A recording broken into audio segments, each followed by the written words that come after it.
Good afternoon, everyone. Good afternoon. Yes, thank you for joining us for the Secular Parenting Panel at Women of Color Beyond Belief. For those of you who I'll go ahead and I'll be co-moderator and / panelist for this one.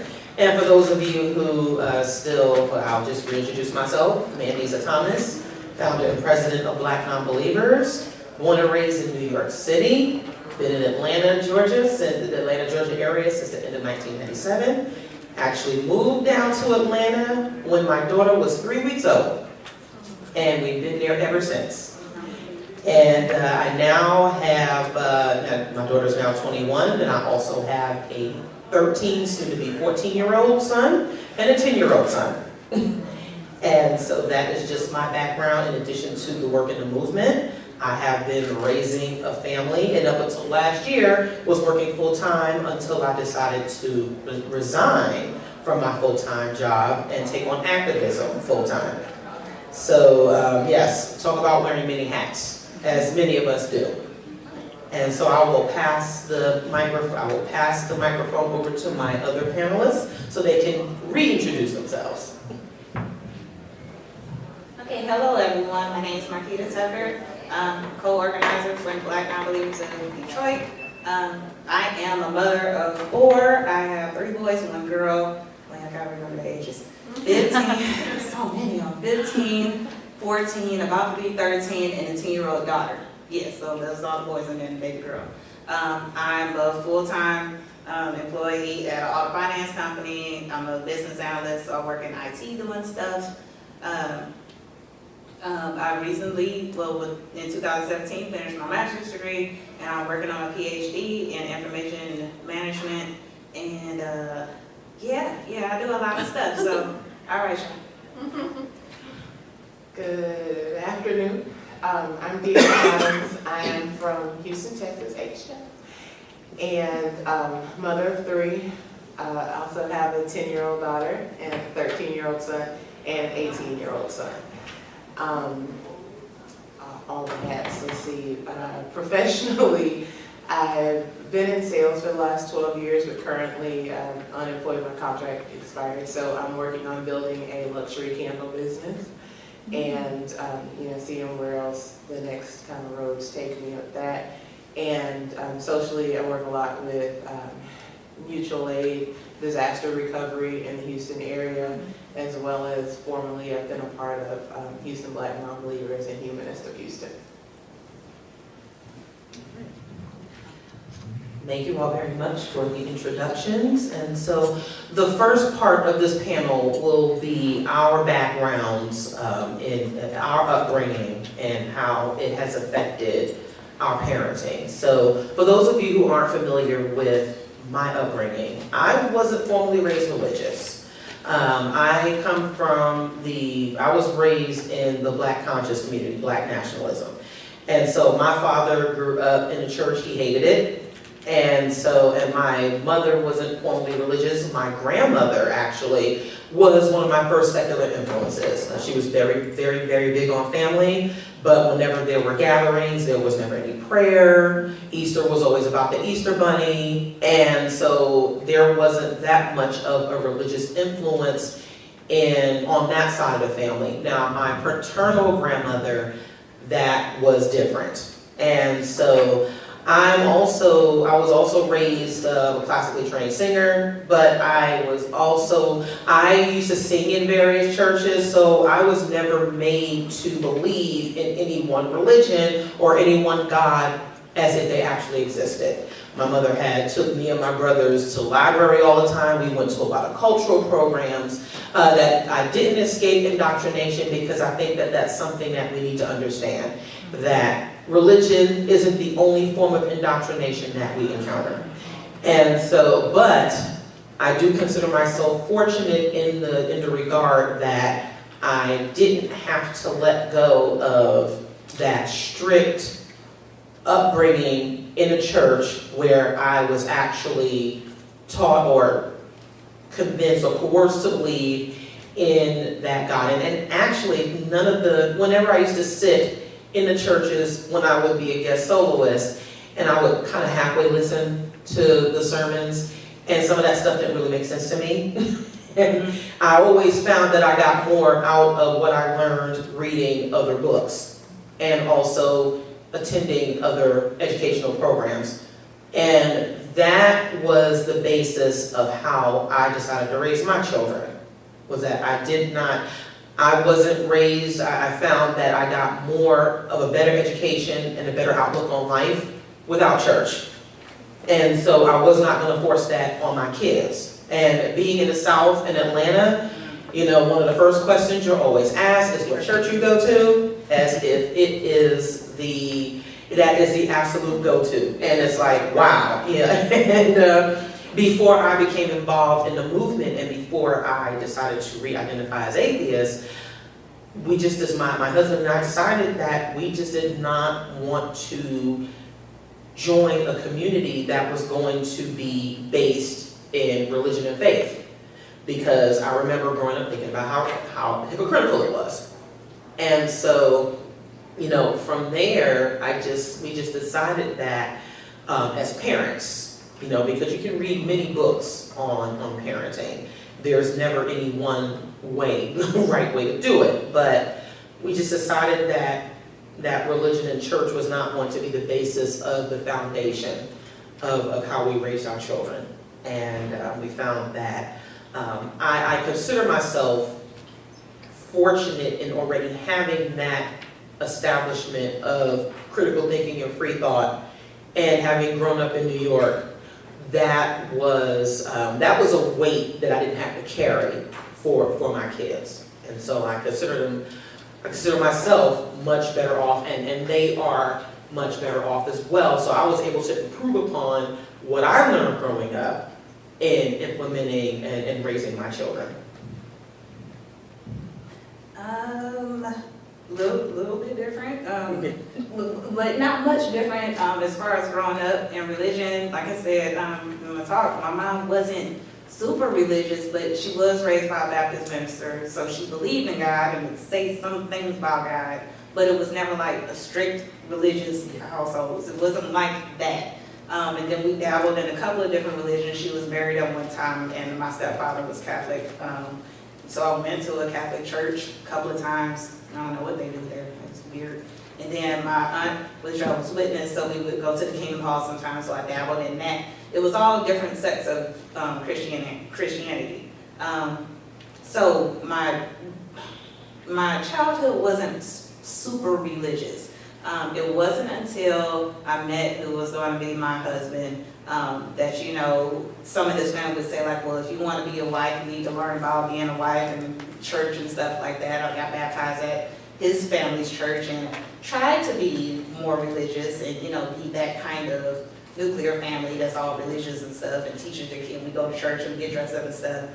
But that was still off and on. And then even he wasn't super religious, but it's this underlying belief in God that you have to do, so you kind of follow some of the religion that you know about Christianity. You try to play by those rules, even though you don't know the whole encompassing idea of it. When I actually, maybe a couple months before I left him, I started pulling away from religion, pulling away from Jehovah's Witnesses, all that kind of stuff. My beliefs started waning. I started researching more, started reading more, learning more. And when you learn, then the thing about the Jehovah's Witnesses is that they really study the Bible. And if you really study the Bible, you'll end up atheist. Then I don't know how there's still people there and they've read the book several times. You just ignoring the stuff that's in it. So after I read the Bible through with the Jehovah's Witnesses, I was just like, okay. And I think the scripture that really got me was the scripture about how if a woman has a son, she's unclean for 7 days, but if she has a daughter, she's unclean for 14 days. Or something weird. I was like, okay, I don't like that at all. This is, So when I left, and I just didn't believe anymore. And some of my family still believed, my mother still believed, of course. And it was kind of like they found out that I was a non-believer, so then they upped their belief. Right? Like, y'all wasn't even religious before, but as soon as y'all heard that I'm religious now you want my daughter to pray over dinner. Y'all ain't never prayed before. Well, you know. Like, well, you just don't want your daughter to come over to my house because I'm making her prayer. We're going to go to church. You ain't never been to church. you've been baptized 6 times. It didn't work the first 3 times. Why would you get baptized more? And now being a non-believer and raising the children in that and helping them learn, to think critically is my most important part. I don't stop them from learning about religions, right? But I do teach them to question everything and think critically. So, just strictly speaking about my personal background, how kind of we got to this point, so my parents divorced when I was 3. And prior to that, I think we were going to some church, but I don't remember much. But from the time I was 3 to about 11 or 10-ish, my mom didn't really go to church. We still believed in God, kind of current that runs through. We actually used to go to the beach on Sundays. And, my mom was pretty cool before she got saved. And, she'd go, put us in the cars, me and my older sister, and she'd have her cooler full of beer, and she'd park it, on the beach, and me and my sister would play, and my mom would walk up and down the beach in her bikini with her, friends, and get beers from guys, and then we'd go home with that same cooler full of beer, that kind of thing. And that was fun. That was like the best ever. And every once and again, I'd be with my dad for the weekend, and his sisters would go to church. It was like a family church that one of my aunts is still very involved in. And we'd visit there, and my dad would give me like a shiny quarter to put in the collection plate, and I thought that was the coolest thing, because my mom would give me little, like nickels and pennies, but my dad would give me like a quarter. I was like, ooh, must be a special place, So when my mom married my stepdad, he had a family church in Houston that we visited a couple times, and I felt like from learning about it with my aunts and on my dad's side, like, this is what we should do. So I was actually the first person in our family to join the church. And then the next week, and my mom, everybody asked my mom, why didn't you go up there with her? And she's like, because this is her decision, and I just want her to, she made it seem all whatever. But the next week, then my mom joined, and then my stepdad and my sister. And so we were pretty much in that church from the time I was 11 to the time I was 18. And then I went off to college across town, but it was still off to college. And seriously, because I hadn't talked to my mom for 2 years when I left, even though we were in the same city. Yeah, mom issues, right? And it was funny because when I went to the University of Houston, I was in the honors college, and one of the required courses for honors college was human situation. And the first semester of human sit, you talked about antiquity, and the second situation you talked about modernity. And one of those sections we read the Bible as a literary piece, and then we had discussions about it. And my professor was a raised Catholic, now atheist, and I remember getting into discussions, and he would say, well, if you believe this, then you have to be a fanatic, because if you believe that that your other friend's not believing it, it's going to mean they're going to hell, and you care about your friend, then you kind of have to be a fanatic because you want to save them. You want to save them from certain death, from eternal damnation, what have you. And I argued with him, and I'm like, no, because I believe it, but you can believe whatever you want to. And he says, well, then you must not really believe it, because why would you want me to go to hell? And I was like, okay, let me hurry up and get through this class. So I should have stopped then. That's one of the regrets of my life. I should have just kept thinking about it and been done with it. But no, I graduated from college and started my career, and then it was like, oh, I've got this God-shaped hole in my heart. Something's missing. What do I do next? Kind of thing. And so I ended up going to a prosperity church because I needed practical instruction. And my Southern, Black Baptist, which is not to be confused with Southern Baptists, those are the white people. And that's a very important distinction because it shows you how segregated religion is. Instead of going back to that church where all they talked about was hellfire and damnation, the preacher preached the exact same sermon every single Sunday and did the same prayer, I thought that, now I'm college educated and I need a more practical church, something that will help me with my life or what have you. So, fast forward a little bit, that's my childhood, and I guess we'll get into our children and how we ended up leaving religion in a little bit. Okay.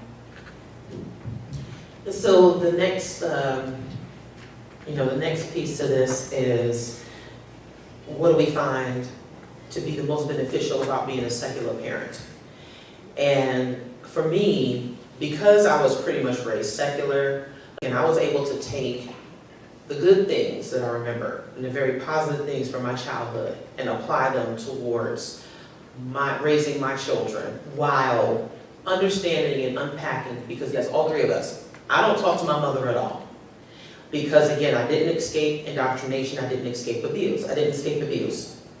But what my upbringing allowed for me was to untangle that. I think when we leave these traditions behind, we're able to reassess them. We're able to break these traditions, to say in these old adages that honor thy mother and father, which is a biblical term, right? It comes from the Bible of Christianity, to honor your parents no matter what they're doing to you. And so I was able to, and I would hear from my family members, well, that's your mom, she's a single parent, she's going to school, she's working, she's doing the best for you. So that was supposed to excuse the very, the physical abuse that she was inflicting on me and my brothers.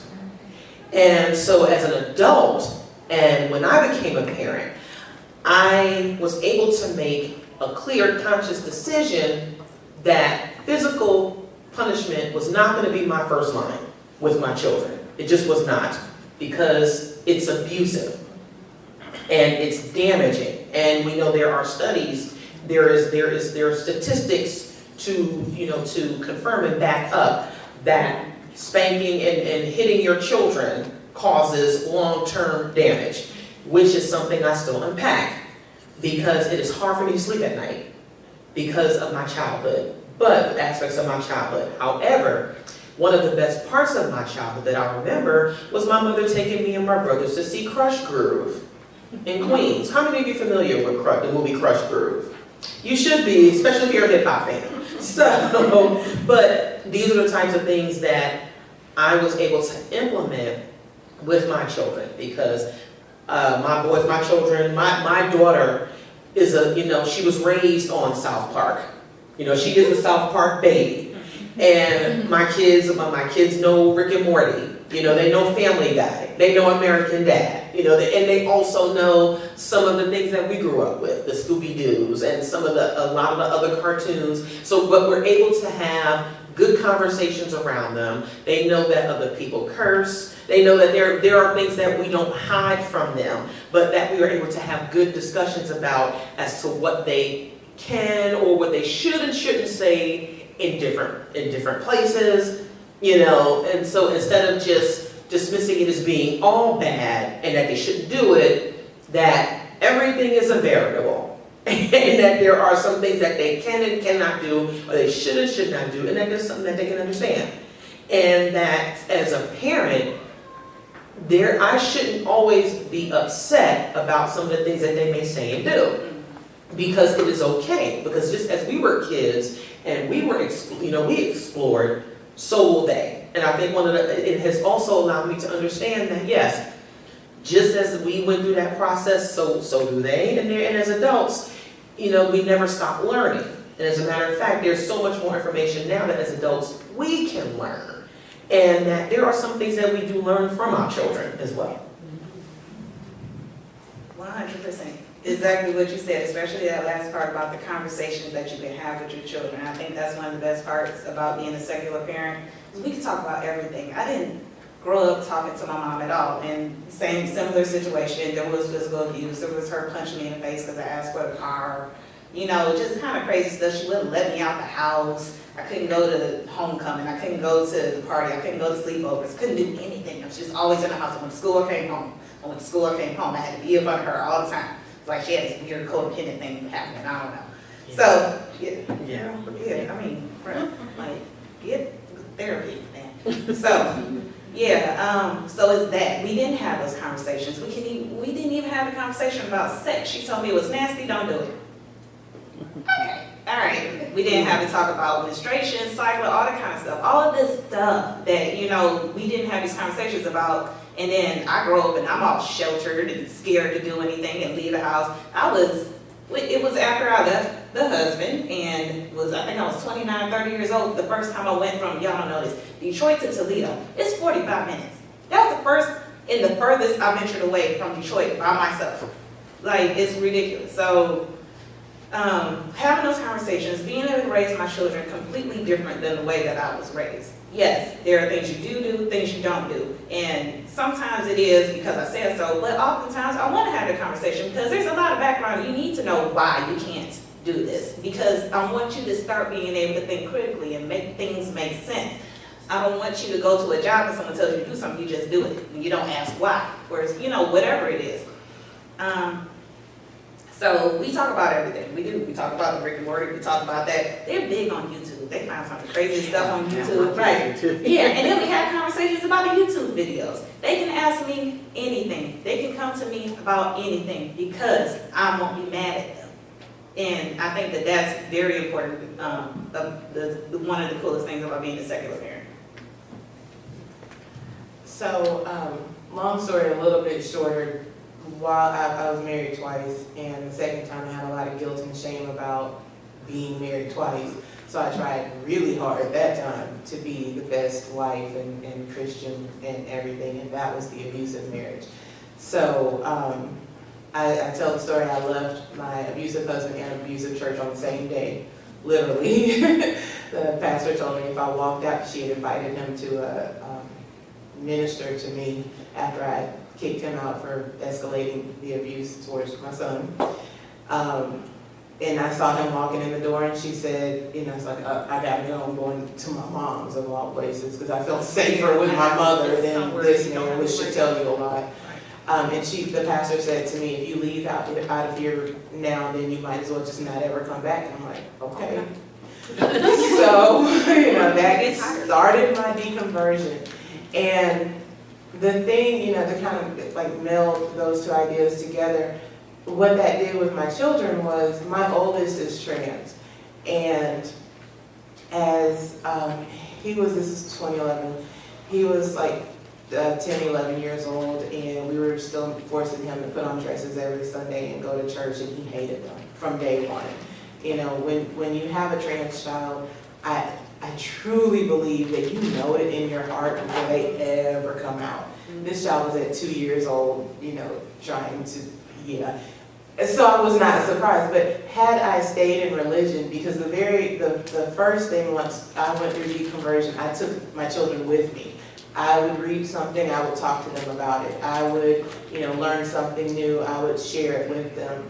And, you know, the baby was 3 at the time. She doesn't remember ever going to church. She just remembers my mom taking her once she found out I was atheist, because all of a sudden then she wanted to be a part of their lives, to take them to church on Sunday. And so my baby just remembers donuts at my mom's church. But my oldest, he said to me, finally. And I was like, what do you mean finally? I did not believe that stuff. I knew that stuff wasn't real because of who I am. And I'm like, what do you mean? At this time, I'm thinking I just got a tomboy, right? But he came out when he was 16, and he would not have been able to come out to me with all the love and support that I could give him had we still been in the church. And that is one of the biggest things. I'll be honest with you guys, I don't know anything about parenting. I'm doing the best I can. You know, like, I am not an expert. I'm on this panel because I got 3 of them. No, right? Like, yeah. I mean, so take it or leave it. But one of the, like, I know that just as been said on this panel, one of the biggest benefits of being a secular parent is that you can talk to your children. You can be open with them. They can be open with you. I know all my kids' friends' issues because, you know, I'm the cool parent. Didn't set out to be the cool parent at all. Don't really want to know all their friends' issues because I got 3 of them. But, you know, that's the openness that they have. And so that's really beneficial. And I did ask my children some of these questions. I was like, what do y'all think? And it was funny because one of them said, you know, they don't have to waste about the beneficial things. They don't waste time at church. They don't have to worry about me spanking them. And when they have a problem, I don't tell them to go pray about it. Wait, and they don't have to pray to eat. Right. Like, you just go straight to eat, you don't have to pray over the food. Right, Just get to the food basket. So that, I'm gonna end with the next part about the children. But this next part was about, as Black secular mothers, what do we find, what do we feel that we need to educate our kids more about and talk to them and prepare them for the world? And for me, because I'm such a big advocate of, open liberation, especially as it pertains to children's sexuality, understanding of sex and sexual education, the LGBTQ community, and because my daughter actually started identifying as bisexual when she was a teenager, and she actually started the first Pride Club at her high school in Atlanta. So having that understanding, and for them to be able to understand the different identities in their communities, and my youngest, my 10-year-old, I think we all have 10-year-olds, is at that age, yes. So, and having an understanding of who they're interacting with, whether it is other religious identities, other racial identities, and also having a better understanding of what it means to be a male or define those, especially those gender norms and those gender identities, meaning that just because you are considered a boy or who is turning into a man, that you don't have to act a certain way, especially not being raised by a strong mother. You are not going to be dismissive of, especially not of women. I mean, you are going to know how to assert yourself, but also be understanding of the people around you. And it doesn't mean that you tone it down completely for anyone, but being able to understand what people are going through and to listen, and also stand up for other folks. Stand up for folks if they're being bullied, and especially if they're identifying as one of the other with the other identity, sexual or whatever. So taking ownership of that for themselves and also for their peers is something that's important to me. What's the question? As Black secular mothers, what do you think? What are the subjects you discuss most, or what is important to you? Oh, yeah, what are the subjects that I discuss most with them? It's mostly navigating the world. It's navigating the world as a Black male, or a Black female, or, as a non-believer, because my children are a couple of them are a little boisterous about their non-belief. They have these discussions at school, and I'm like,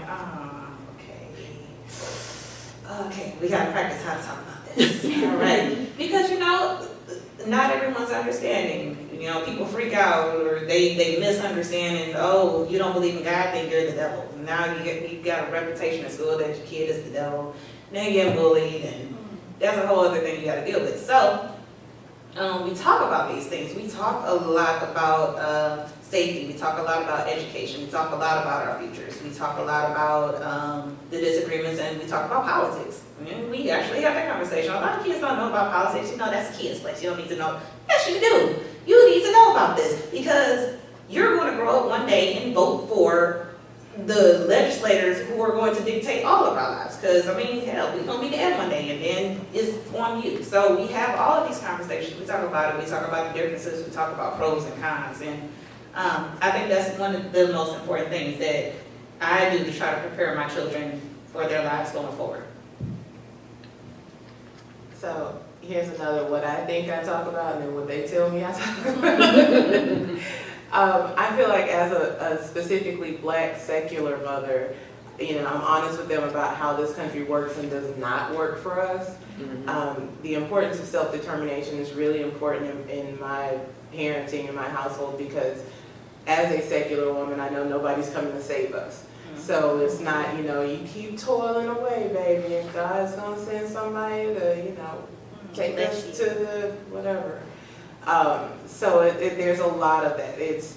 We not only need to save ourselves, but we need to help others, because nobody else is going to do it. If we don't do it. They see me active in activism and advocacy around social justice issues, around disaster recovery lately. They see me going out and volunteering. They go out and volunteer with me once they're, big enough. And, that's what I'm trying to instill in them. I asked my 13-year-old son, and he said it's a tie between the things that I talked to him specifically about, between women's rights and how to treat them, and his challenges as a Black guy and how to navigate the world as one. So I'll be honest, I think a lot of that is because I've seen so much negative from that particular group of people. And I don't want my son to end up being, for lack of a better term, ain't shit. Sorry. So I do talk a lot about, this is how you treat women. This is how you treat other people. This is how you're going to have to navigate this world because you are, a Black man. And my son's 13. He's 5'10" and a half and 200 pounds. There is already a perception of him as older and stronger and bigger and dangerous, and even though he has this baby face, if you just look at him in the face, he looks literally like a baby. But because of his size, and me seeing what that does and what happens with that, I try to talk to him a lot about that without giving him the idea that he needs to shrink himself. Right. Because I've seen that too in our community. I've seen Black men, not all obviously, but examples of that will literally shrink within themselves to try not to scare white folks. And I don't want that for my son either. Yeah. Like, I'll be damned, sorry. Right. And that goes along with my 18-year-old. I asked him, what do I talk to you the most about? And this dude says, don't trust these white folks. I'm like, really? How often do I say that, honey? So, there you have it. Take which one you will. Yeah, so the final piece, I'll just say this in closing before we go to Q&A. And this is about our children's assertion of their non-belief, or when they come to that. The one thing I've always encouraged my children to do is to make this decision for themselves. I remember my youngest, a few years ago, he said, Mom, are we all atheists? And I said, well, no, not really. I said, we're allowing you to make the decision for yourself. And he said, Mom, I really want to be an atheist because it sounds so important. And I said, well, it is. It is important, but it's important to me and your father. It's not, I don't even want you to think about that right now. And my sons went through this period where they watched VeggieTales all the time, and it would make me cringe. But, they eventually grew out of that. But I will say that my daughter, who is my 21-year-old, who we moved down to Georgia with when she was 3 weeks old, and her junior year of high school, she told me about a class assignment that she had, which was to write a memoir. And she chose to write about why she acknowledged herself as atheist. And she didn't tell me that until after the assignment was submitted. And she was concerned about how the teacher was going to respond to her. And so I told her, well, if you have any trouble, just let me know. We'll be right up at that school. She ended up getting a 95 on her assignment. And the teacher thought it was very well written, it was funny, and when I read it I pretty much cried because she referenced the work that I was doing at Black Nonbelievers, and which was part of it, and I didn't know that.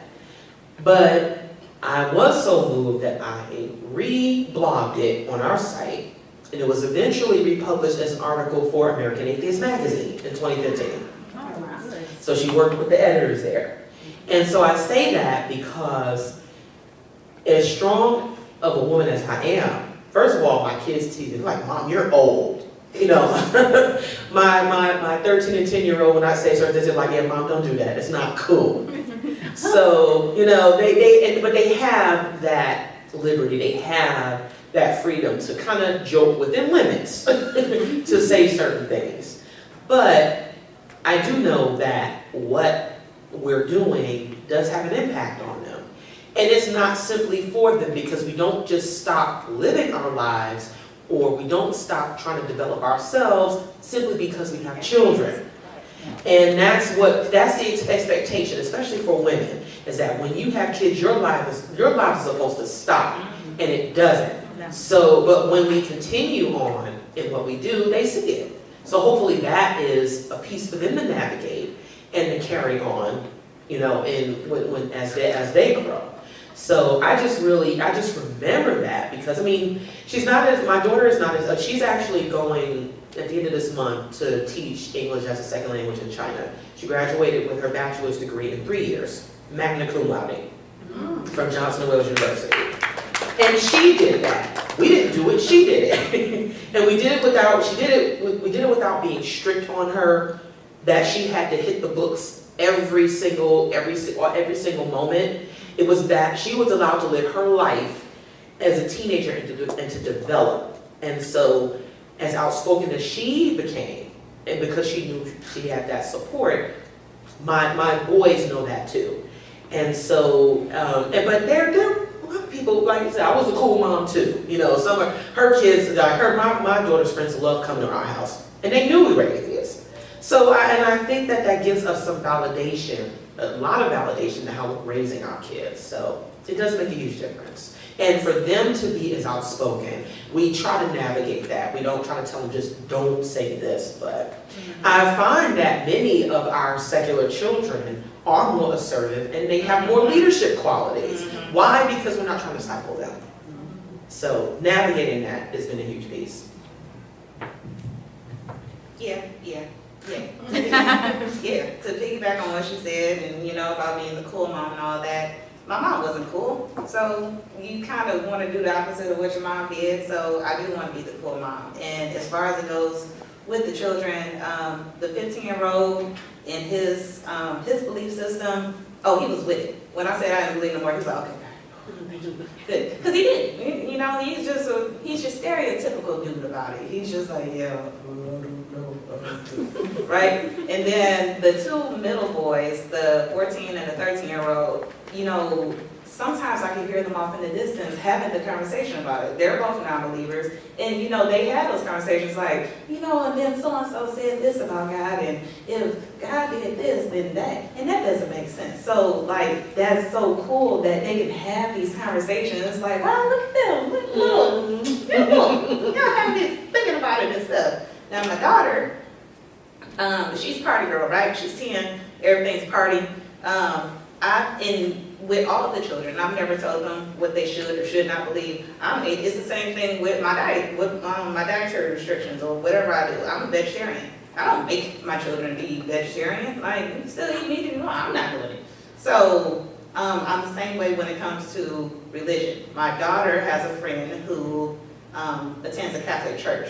And if she went over there and had a slumber party and they were going to church on Sunday, the mother would text me and let me know, like, did you want me to bring her home before we go to church, or is it okay if she goes with us? And I would just ask her, I'm like, you want to go to church with them? Or you want to come back home? She's like, I'll go because it's fun, because sometimes they have snacks and you can color. She's an opportunist. She used to go to vacation Bible school in the summertime because my mother, I don't have any child daycare or anything like that. So the boys are a little bit older and they can stay at home by themselves during the summer. But she kind of wanted to go and do something. And my aunt taught Bible study during the summers. And she would go with her for the snacks and the coloring. And I would come home like, what you learned about Jesus today? And she was like, I don't know. We had fruit snacks today though. And I'm like, okay, that's cool. So no, I don't tell them what they can and, cannot in that respect. If you grow up and end up a believer, okay, well, I'm still not going to be. And all of that is very important when they talk to their friends about their non-belief. I haven't heard any pushback. Yeah, the second oldest one, there was some pushback when he said that. He had a friend named Cole that would always try to get back with him, like, oh, well, you should believe in God. How can you not believe God? Then what do you believe in? He's like, no, what? He was 12 at the time, and having that conversation was a lot. So, no, I don't tell them what not to say, but I'm just like, the thing is, do you want to get into that conversation in this situation, like right now? Do you really want to have that conversation? You're there to learn, not really do all that and have a conversation with them right there. So, I don't tell them what, not to say it or whatever, but, and then, yeah, so that's pretty much where I'm at with it. So, our kids are so similar, it's so funny. My older two are definitely, we're all non-believers at this point, and I was a little more staunch about it because I deconverted, and I was very angry at first about, the harm that religion had done. So I was adamant about, if I love my kids, I'm not gonna let them go down this path, I'm gonna stop it right here. So, like I said, we all went through deconversion together. Like I said, my youngest, she's like, I asked her, and I said, do you tell people about not believing? She's like, if I don't really care about them being a friend or not, then, I'll tell them, whatever. And I was like, wait, okay. I get, like, what does that mean? Does that mean, like, if they'll just leave, whatever. And she's similar to what Marquita was saying about her daughter. She's a social butterfly. And lately she's watching this show on Netflix or something like that. I hear it on the computer upstairs. And, I let them have somewhat free range because I put lots of restrictions on everything. So, they can't see certain things on YouTube. They can't be on certain websites. They can't, so I kind of just let them go. But I hear she's watching some show called, I think, Family Reunion or something like that. And I'm always hearing, like, Loretta Devine in a church voice. And I'm like, honey, what are you watching? Because it's triggering to me. It's reminding me of when I was, back in church. And I said, are you watching church? And she's like, no, Mommy, I'm watching Family Reunion. And so I sometimes wonder if that, and she's watching that because we are we're kind of a bubble in our home. We're not as close to our outside family as I was when I was growing up. And so sometimes, if I'm being honest, I do wonder if she misses that or if she wishes she had that too, because, why else would a 10-year-old be watching Loretta Devine talking about church? But as far as my older two, they're very outspoken. My 13-year-old is kind of like Mr. Spock. He's very logic and reason driven, and when we first deconverted, he was about 6, and that was kind of all he knew. And he's like, I don't understand. You told me that this was real, and this is this, and this is that. And I had to really walk him through the logic of it. But once he finally got it, he was like, oh, that makes no sense. And so now he's kind of one of those annoying atheists that's like, that's not real, that's just stupid, why are you believing that? I'm like, honey, you can't just do that either. Can we find the middle ground? There's no gray. Right, there's no gray. And I encourage them to be who they are, to be openly, unapologetically who they are, because eventually they will find their people. And that's if I can impart anything that I know as a parent, because like I said, I'm winging it. Eventually they will find their people. My oldest found his people within the LGBT and atheist community at his school. And once they find their people, it's just beautiful. I mean, it is. Once they find people that they can be their full selves with, and you see that, it's just very, it's very heartening, And my 13-year-old's going through that now because he's in that 8th grade, year, and kind of 7th and 8th is when they start to find their people and they start to differentiate a little bit. And so he's in the throes of that right now. So for all of them in elementary school, especially in Texas, it was, y'all don't go to church? What's wrong with y'all? Well, you're going to hell, and kids are telling my 5-year-old that, he or she is going to hell because all 3 of them went through it. And I'm just like, you just kind of have to keep going until, I'm like, honey, it's okay, they're full of shit, there's nothing, it's fine, just keep going, just keep going. And I think a lot of parenting is just that, just keep going. All the problems don't go away, don't get me wrong, they just become different problems. But yeah, I think eventually, if they are who they are, authentically, they will find their people. Thank you, ladies, for a wonderful panel discussion. I think we have time for about 1 or 2 questions. Yes. Yeah, this has been so interesting. Thank you all to all of the panelists. I grew up in a very militantly secular household, and I think that became a little bit oppressive to my children. And I think one of the things that I've learned about secular parenting is they have started to teach me tolerance. Mm-hmm. So by allowing them to be who they were and to live with integrity, I'm sort of finding that they are sort of more accepting of making friendships throughout a wide range of religious or non-religious views and not reducing people to, and so it's a very interesting outcome. And I think for me, the lesson from that is maybe that we all have to learn, and it's not always easy, to let our children live their histories authentically and not assume that, and not project. And I was just wondering what your thoughts were. Yes, so having been raised, again, in a very, very militant Black conscious household, you know, Black pride was instilled in me, and I'm still very proud of that. I will never take anything away from that, especially, it is important in this day and age. However, I remember when I tried to sit my daughter down and watch the documentary Malcolm X Make It Plain, and just like I had to sit down and watch that stuff, which was good information for me, but when I saw that she was disengaging, I stopped. And the reason for that is because while the information is important, if you continue to shove it down their throats, they will reject it. Right. And so I wanted to get her to a point where when they saw that this stuff really is important, because it may take time for them to do that. Because I wanted my kids to be kids. I wanted them to enjoy their childhood, because there was a point where I did, but then I didn't. Because I had to kind of become an adult before my time. And so I didn't really want that for them. Right. So I do think it is important. And then a lot of children these days are getting, you know, like I said, my 10-year-old has Christian friends, Muslim friends, or these classmates. And, you know, I hear them talking about like the Amazing World of Gumball and a lot of these cartoons that are actually invoke critical thinking. Mm-hmm. And so the kids are getting it. They're listening.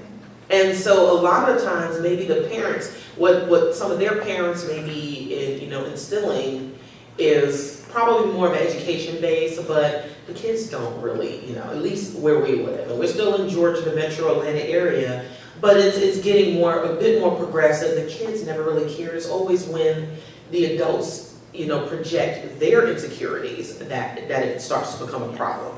So in allowing our kids to navigate that and see that for themselves really does help. We don't always have to tell them what they should and shouldn't see. They can see it for themselves. Thank you. Right. So I'm sure you've heard the old adage, it takes a village. Mm-hmm. Right. And as parents, you made the choices to choose who will be part of the village in the raising of your children.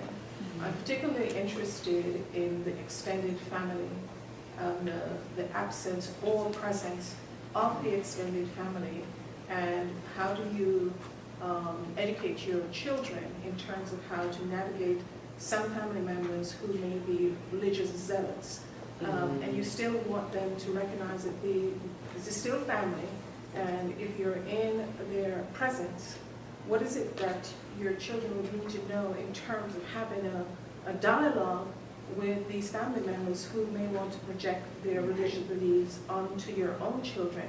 Or do you, if your children come to you and say, you know, Aunt so-and-so or Uncle so-and-so was, you know, forcing me to read the Bible or something, do you remove them and say, you will never go to that space ever again?